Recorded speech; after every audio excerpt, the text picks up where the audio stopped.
My name's Danette Howard. I'm with Lumina Foundation, and I'm delighted to be here with you today with John Kaplan, who's the Chief Learning Officer of Discover Financial. And really excited to talk to you a little bit about some of the work that we had the pleasure of doing with John several years ago. You saw something pop up on the screen which suggested that when employers invest in their employees, that it's not just a benefit for the employees, but it really is an investment for the employers as well. And that $1.44 return that you saw come up on the screen actually was a result of a study that Lumina did with Discover and that John allowed us to do.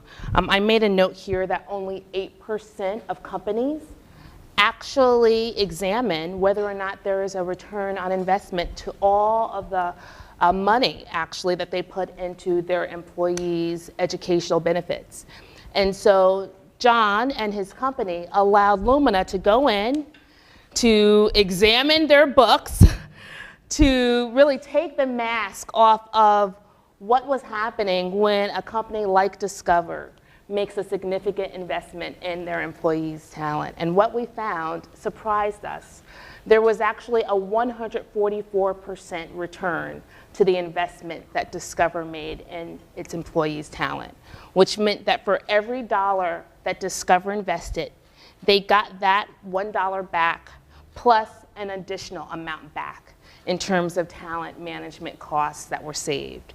So I want to start, John, by just asking you, and we had a little bit of conversation before this on the phone, so I know the answers already, but I want to start by asking you, what made you think about, first of all, making such a commitment to the tuition reimbursement program that you initially launched for your employees at Discover? Great. Thank you very much. So, you know, the stories that you heard today on the videos are the stories that we hear every single day. We know that investing in our employees not only helps them, but it helps our company. When I came to Discover, so I came to Discover about 10 years ago. I started my career as a high school teacher, and I spent 10 years doing a combination of things, working in a classroom and starting a charter school. And I came to the corporate sector because the corporate sector, I decided at some point that all the interesting stuff in education was actually happening in the corporate sector, not in the public sector. And when I came to Discover largely because we have a large call center population. We have about 7,500 employees who work in our call centers. And Discover has always been committed to expanding opportunities through the programs they provide to their call center workers. And one of the reasons I came to Discover is that my own mission really has to do with expanding opportunity through education, and Discover was a great place to do that. My first manager actually started his career on the phones.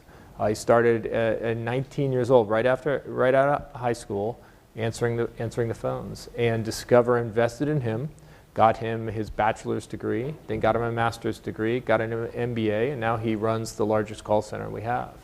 And these are the types of opportunities that investing in your employees, this is the type of advancement that you see just day in and day out. And you know, we knew that our tuition program, we were underinvesting in our tuition program, and not from the perspective of what the company was paying, but from the number of people who are participating. And so a lot of what we did is we used that study to jumpstart a bunch of changes in our program to make it easier for our employees to participate. That's great. And Lumina as a national foundation, we set a goal for the nation that 60% of Americans should have some sort of post-secondary credential beyond high school. And there are 42 states, unfortunately Michigan is not one of them yet, that have set goals for their states around individuals that need post-secondary credentials beyond just high school, because we know that there are millions of jobs, most of which require some sort of learning or training beyond high school. In fact, when we set the goal, We did that based upon data that suggested that by the year 2020, there would be 55 million jobs, all of which required learning beyond high school. So John, I love that one of the most interesting findings of your study showed that the returns to your frontline workers were actually more significant than the returns to your management workers. So can you say a word about the decision to make the investment, not just for your management workers, but for those frontline call center workers as well? And what that has meant to business at the company? Right. So I think there are, when you invest in your frontline workers, there are a bunch of different things you get out of that. You can improve your talent acquisition and retention, and that's critical for all companies, especially now with our unemployment rate hovering below 4%. You can relatively easily build transferable skills, the things that you would expect for all of your employees to have because they just make business easier. You can invest in very specific capabilities. One of our programs that we are offering through the Discover College Commitment is in cybersecurity, and we know that's a key capability for us. And the last is that, you know, if you do it right, people are going to look at it and they're going to say, that's the kind of company as a consumer I want to do business with because they are committed to doing the right thing. We felt like investing in our frontline workers actually gave us so much of those benefits. I mean, we're going to invest in the top of the hierarchy, irrespective of of economic conditions, irrespective of everything. But if you start investing in your frontline workers, it's actually like putting chips on the table just all over the place. You're getting a lot of return for that. And if for example, in Discover, we promote out of those frontline workers, there's a lot of those chips that are going to pay off. And I think that it's an easier way to build talent to start at the bottom because you actually end up selecting for fit. You already have selected these employees for fit, and you can invest in their skills. So because so few companies actually examine what their ROI is, we didn't know what to expect. And the first company we worked with was Cigna. And we were just hoping that there was a positive return so that we could make the case for more companies. We were thinking if there was a 25% or a 30% return, we'd be happy. So Cigna was a positive return. And we said, okay, maybe we're onto something, so let's do this again. So we did it with Discover. And as I said, we were blown away when the report came back and the return was 144%. And I said, John, could you believe that this return was 144%? And he's like, no, we actually thought that was actually lower than it should have been. When we looked at our own data, it was higher than that. So John says that return was conservative because they didn't want to, overestimate, but that when they looked at their own internal data, the return was actually more positive. Say a word about that, John. Right. So the Lumina study was really confined to the talent management benefits of tuition reimbursement. So really it looked at 4 different things. It looked like talent retention, so what's your attrition level and how much do you save by every employee that doesn't turn over. Absenteeism, so how much do you save when an employee who would normally take the day off comes to work. Transfers and promotions, and we use some industry standard assumptions around what each of those is worth. Interestingly enough, the thing, we hire employees for their performance. We actually didn't even look at their performance. And it's because it's actually very hard to measure. We did it in a very small area. In just one area, we had, I think, 30 or 35 employees that we could identify what their performance was, and we saw about a 2% increase in their performance. And we sort of looked at that and said, given what we're measuring, we think it's probably more like 4 or 5%, and we think we see this more, more as the employees advance in their careers. And so if you think about it, I mean, not even looking at an employee's performance, We have 144% ROI. What if you actually were good at assessing how investing in a person's education drives improvement in performance over time? I mean, we see that number is probably 2 times, 3 times what the Lumina study was able to document. I mentioned that about a month ago, I went out to Amazon, another company that also has what I would describe as a world-class program that invests in its own talent. And as I was speaking with their executives about how they let their employees know about the program, they said, well, you know, in some of our warehouses, we have posters up, and some places the supervisors might let some of their folks know about it, but it's really uneven. And my question was, why don't you use this as a recruiting tool, where there are so many people with some college credit but no credential, tons of these individuals all across the country. Why aren't more businesses marketing this as one of the benefits, one of the perks of the job? And you said it's really hard to do. It's really hard to put a sophisticated program like this in place and then to make it a priority for everyone across the organization. Say more about that. So it's difficult to do in any company where you have siloed responsibilities. And it's just, I think getting work done in big multifaceted corporations is difficult at times. I would say that the Discover College Commitment, and this is the program that we rolled out in June. We had a tuition reimbursement program for years and years and years. But one of the key barriers, there are multiple barriers, but one of the key barriers was that students had to actually front the cost of their education and sit around and wait to get reimbursed. So if you just look at tuition costs now, for an employee in a call center position to drop $3,500 on tuition and then wait to be reimbursed, I mean, that's an enormous cash flow problem. And so one of the things we're doing with the Discover College Commitment is we're paying universities directly. We also made the decision to partner with 3 great universities that have outstanding student returns and select 7 degrees that we thought were aligned with what Discover needed from our employees. And there are a variety of other things we did, but we rolled this out that we were going to cover 100% of tuition, all required fees, books and supplies. We would even provide employees a tax gross up if their imputed income exceeded the federal limit on deductions.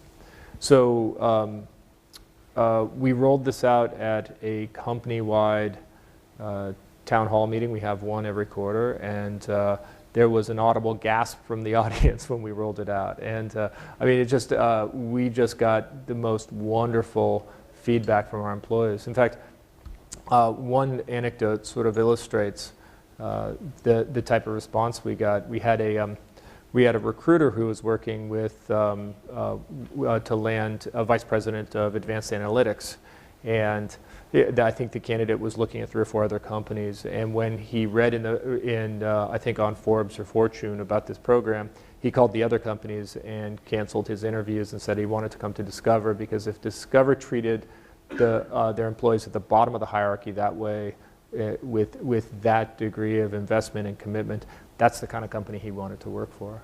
And so you see that this program has captured the imagination and captured the pride of our employees, and now it's really a critical part of our employee value proposition, where all of our marketing materials, when we're trying to land candidates, talks about the investment we make in them and highlights the Discover College Commitment.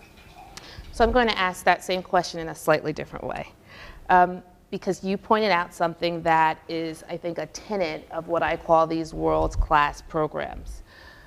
You made a shift in your program, which is that you moved from a tuition reimbursement model to a tuition remission model, so that your employees don't have to pay up front and then wait to get reimbursed. I had the opportunity to be at the Walmart shareholders meeting when they announced their education program, which also is a tuition remission model, which pays up front. And as you just described, there was a gasp in the room when that information was shared, because any employee can take advantage of that program. Fantastic. So then I did a little test. I went to my local Walmart a couple months later and asked one of the associates, so what do you think about that education program? And they said, what education program? They had no idea. So how do you get employees to know about these fantastic opportunities so that they can then take advantage of them if they are so interested? So when there are these world-class programs like Discover's and like Amazon's and like Walmart, and there are millions of individuals with some college and no credential, they can actually begin to take advantage of them, because it is hard when you have mega organizations with hundreds of thousands of people to get information down to the people at the end of the supply chain. Yeah, so I happen to be very lucky to work at a company that has a core competency in brand marketing. And so we have taken people from our brand marketing team, and we've worked with them to create communication and marketing strategies internal to Discover. I also am very lucky that every single employee hired into our call center has to be trained by someone who works for me. So I'm able to tell all of our trainers, hey, this is something that's really critical to the company. This is something really critical to our employees. Interestingly enough, it's been critical to the majority of our instructors in the training organization, because they've actually gone through tuition reimbursement, and and Discover has invested in them. And so we're very lucky that just the way things work out, it's much easier at Discover to make that communication than I think other companies. I think there are many companies that have a franchise model. There are companies where it's just the connection in between field and home office is a little more loose. At Discover, we have a lot of advantages. Yeah. So what advice would you give to other employers who maybe are thinking about this, have tried it before, but it hasn't necessarily been successful or proven advantageous? What would you say? So maybe a couple thoughts. First, one of our learnings was that it's very difficult to work directly with universities.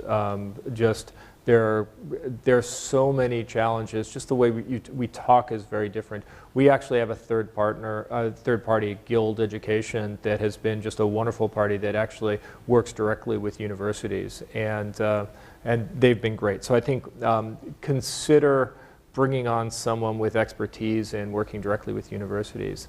The second is that the numbers, actually doing your cost modeling seems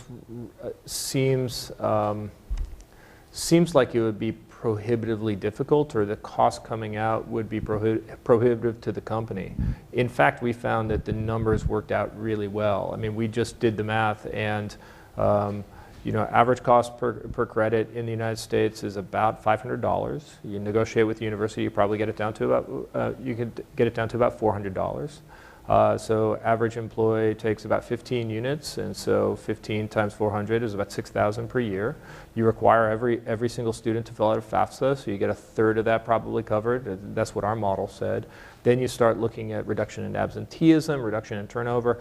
We think that it's actually going to be a very minimal expense to get about 1,000 people every year enrolled in college, and we think that it's such a huge win-win. It's such a benefit for our company, and it's such a benefit for our employees.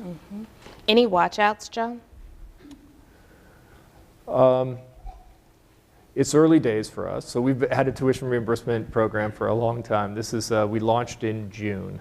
I think we're still learning. I think one of the things that we're trying to do is we're trying to avoid having the program grow too fast with employees that are not really ready for the commitment of a job, family, and education. And so we're working very hard to coach our employees to make really good choices about where they are in life. But so far we've got since June we have between 400 and 500 people that have enrolled in college already. So it's been an amazing opportunity at Discover, and we're incredibly proud of what we've created. So we'd be happy to take any questions from the audience at this point. I'll ask one more question while you're thinking of yours. Along the lines of that, did you give any employees study time or time off away from work to help that balance of work, family, and school? We do that. So we have some different programs that we've set up. There are some that are geared towards leadership, and in those situations we do give employees some time to study. We're going to see, I mean, that's probably 40 or 50 students total. For the Discover College commitment, that hasn't been part of it, and that's something we're probably we're gonna collect feedback and see how our employees are doing and decide whether or not that's something that we should do. Yes. Many companies do tuition reimbursement because they base their reimbursement based on the performance of the student in the class. So if they don't pass the class, they don't get full tuition reimbursement. How has that change in your model worked in terms of student performance in the classroom? Yeah, that's a good question. So that was our model for tuition reimbursement as well. You had to get a C in the class to get reimbursed. What we saw is that working adults, I mean, that model actually probably comes from the mindset of people who've gone to four-year residential colleges where that's the only thing that they have to worry about. They just have to worry about school, and they have to worry about parties on Saturday and Friday and Saturday night and Thursday night and Wednesday.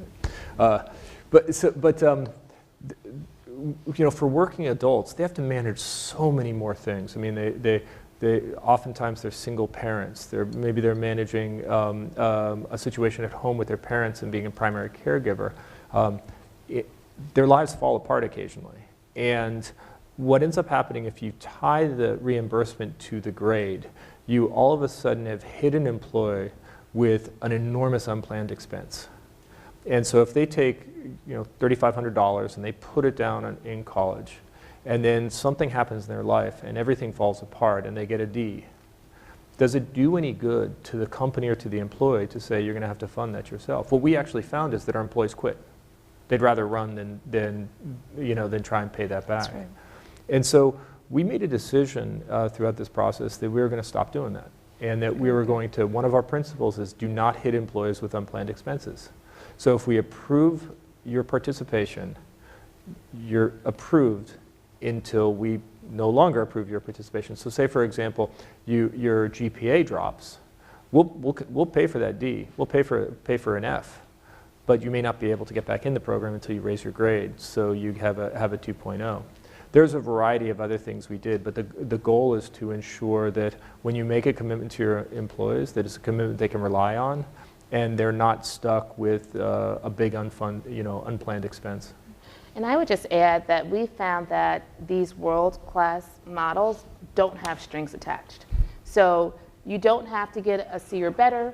You don't have to commit to stay with the company for X number of years after you complete your credential. You know, you don't have to agree to repay if some things happen, because for students who have some college but no credential, making the decision even to go back is a very hard decision to make. And so if there is anything along that path that deters them further, they are probably never going to go back again. So you want to make the path as smooth as possible for them, and the employers that do that are the employers that are seen to be most supportive, and the employees then repay them with, you know, their loyalty and commitment. You know, to be clear, most world-class programs do not have clawback arrangements. We actually do have a clawback arrangement, and I'll explain a little bit more about this because I think it's actually a unique situation. We've always had a 2-year retention agreement. You've got to stay at the company for 2 years, otherwise you're going to have to pay back everything the company paid on your behalf for the past 24 months. And I've actually championed internal to Discover that we should get rid of this. We should not have this. Discover does not want to be in the business of collecting $800 from a 23-year-old. That's not good business, doesn't help anyone. And ultimately, I think that the benefits of being able to market a no strings attached bachelor's degree will outweigh the cost of people leaving and you know, not finishing their degree. And so, interestingly enough, when we were finally doing the last run through with our CEO, and chairman of the board, and he was going to take the materials and go to the board.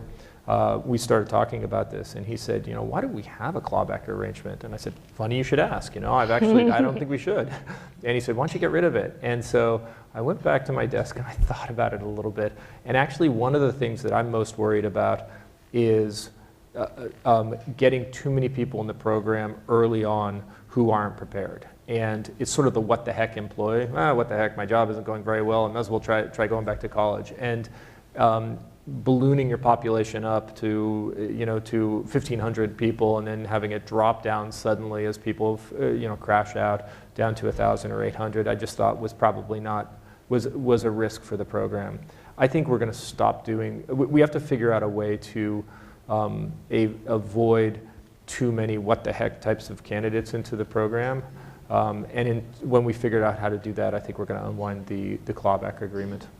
But John, did you ever think about, because you allow employees to be eligible on day one of employment, yep. So did you ever think about maybe allowing them to be eligible on day 30 or 60 and then not having them have to work 2 years after completing the credential? Yeah, we didn't think that was really going to be, that 30 days wasn't enough for an employee to determine whether or not it was a good fit. I mean, maybe what we would do is we'd have a clawback for people in their first 2 years or people in their first year. Mm-hmm. And then if you enroll after your first year, if there's 2 years, then there's no clawback. I mean, there are lots of different ways of structuring it. Mm-hmm. Ultimately, if you're really clear about the goal, you can probably structure the fine print to ensure that you do something that benefits both the employee and the company. Sure.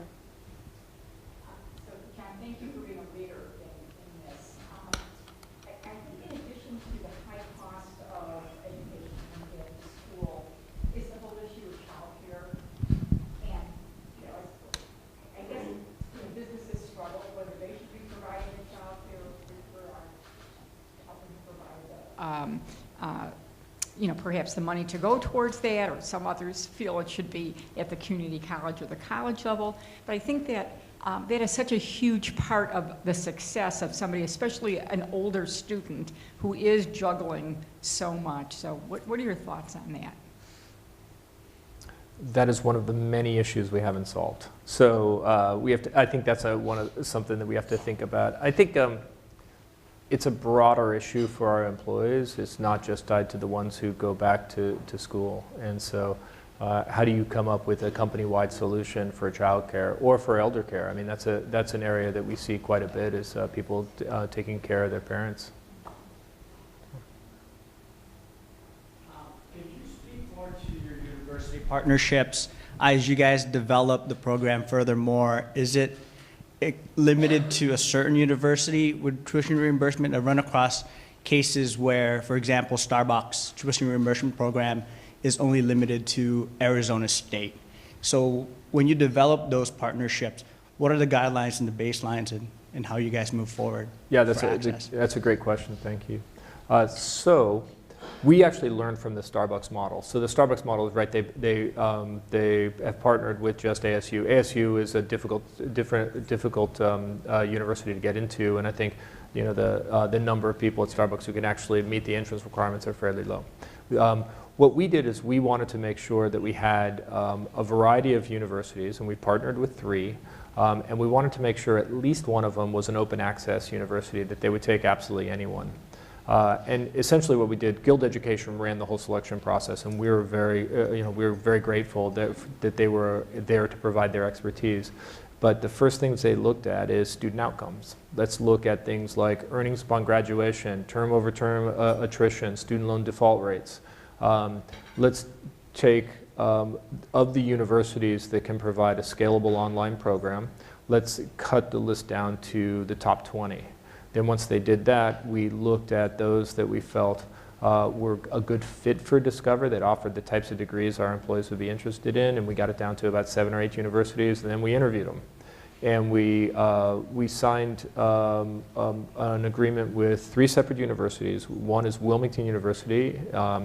Wilmington is an open access university. They accept 100% of participants. All these are regionally accredited. They've got very good stats on student outcomes. The second one was Brandman University, which has a competency-based program, which has been really beneficial for our students. And the last is University of Florida Online. And University of Florida is a difficult school to get into. Right now, we have only one employee who has made it into the University of Florida program. And it's because the University of Florida requires calculus. And so we don't have a lot of call center agents who have calculus. So we're actually looking at launching an accelerator program that will teach our employees those subjects that maybe they didn't get in high school so they can get into University of Florida. But we see people transferring from Brandman and from University of Wilmington into University of Florida. But I think what we're proud about is that there are 3 universities that provide very different things, and that we have really all of our population covered in one way or another. Hi, do you see the value in prior learning credit, where let's say an employee at Discover, they have 20 years of experience, various places, they've gone through all of your training, they've worked on challenging assignments, however, they just don't have a degree. But there's an institution out there that's willing to take a look at that experience and translate that into college credit. So do you see the value in saving time and as well as tuition dollars for these institutions to offer this to employees? Yeah, absolutely, enormous value. And that's one of the ways we selected these 3 universities, is all of them were willing to look at prior learning assessments and credit for prior training. And so one of the reasons why you want to bring in a partner like Guild Education, like we did, is because actually working that through with multiple universities is incredibly difficult and time consuming, and it's really helpful to have someone who speaks the language of universities who can help you with that process. But we're going through that process right now, and we hope to have, for our call center agents, we hope to get one business after another, get their onboarding programs and all of their prior work counted towards credit. And so we see over about the next 2 years, we'll be providing a pretty robust prior learning and credit for prior training. And Brandman in particular specializes in competency-based education, so students can get credit when they can show what they know. So that's certainly in line with what you've just asked. Yes. Hi, so thank you on a number of items. I'm intrigued with 2 points in particular. One, you talked about the what the heck employee. Let me just try this. Could you talk a little bit, both of you, both from the national research and also your experience as an employer, to what degree are you assessing readiness? And so is that something that's done internally through your human resources? And then in terms of partnerships with universities, things happen in people's lives. There's a whole host of social determinants that impact people's ability to move in and get through college, et cetera. Could you talk then about what the universities might be providing in terms of any kind of support to those individuals to help them get through, and to what degree is there any partnering that might be occurring with your human resources, supervision and management and support of those employees? That's another great question. So we provide academic and financial counseling for our employees to start off with. That's the very first thing they have to do. And so we try to have that conversation with employees about whether or not they're ready for school and what else may be going on in their lives. Now, not all of our employees are ideal counseling subjects. Like, it requires a certain amount of self-understanding and self-awareness. And I think, right now we don't know how effective that academic counseling will be at discouraging people who are really not ready to move into a degree program. And that, we're protective of the program in its early stages. We also provide through Guild Education, we provide weekly success coaching. So every single employee who's enrolled in the program has a weekly counseling appointment with a Guild employee who can help them organize their work, help work through any challenges they may be having in their lives. And we're actually waiting in to see what the impact of all that is. We've seen it work in other companies. We've never seen it at Discover. So I think within a year we'll have a pretty good sense of how effective those are at ensuring that we dissuade the what the heck employee from launching a degree when they're not really prepared to do so. That's our time. Thank you very much for joining us for the conversation. We appreciate it.